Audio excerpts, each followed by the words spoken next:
WeatherTech Raceway Laguna Seca opened in 1957 to the tune of $1.5 million.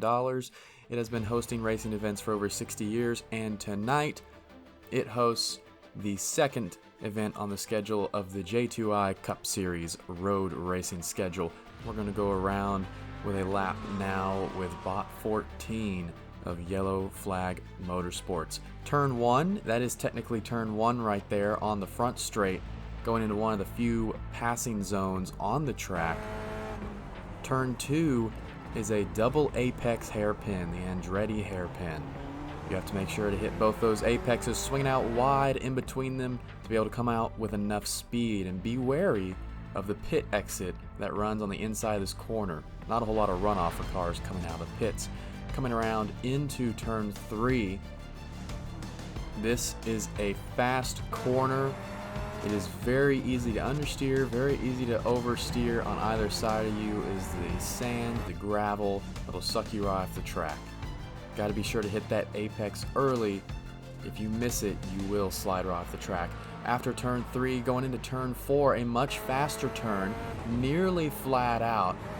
Not as difficult as the previous corners, and that leads you into the next overtaking zone on the track. One of, you could argue, only 2 or 3 that really exist. Heading into a longer left-hander for turn 5. This one you got to apex early. The way that the track, the elevation changes, it goes up with very little banking. You want to hit that apex early so the car slowly slides outside to meet that outside curb. And you probably want to avoid the red curb on the inside. Turn 6, high speed, high banking, tight apex. You want to get in early on this one so the banking helps suck you to the apex. If you do not get in early, you will not get on the banking and you will go flying into the massive gravel trap on the right side. Heading up the Royal Straight and into one of the most famous turns in all of motorsports, the corkscrew.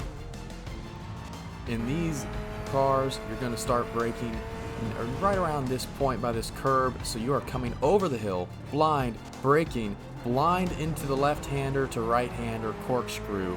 This is a tough one. You've got to be hitting the gas as you're coming down the corkscrew. It can destabilize the car easily.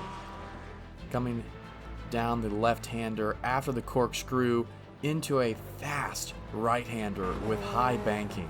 Again, you're going to mostly just coast down this left-hander before you head into the hard right that makes up turn 10. This is very similar to turn 6, where the banking helps you get around the corner. And if you do not get onto that banking and hit the apex, it is easy to slide past that outside curb. Finally, turn 11, final corner. It deceptively looks like a 90-degree corner, but it is in fact a little over 100 degrees. You want to get that apex, avoid getting onto the green runoff here. That will collect you an off-track penalty, and then you are back onto the front stretch to do it all over again here at WeatherTech Raceway Laguna Seca. Tonight's race is a sprint race. We hope to see you there at the J2ICS. Was better when no one gave a shit, GP.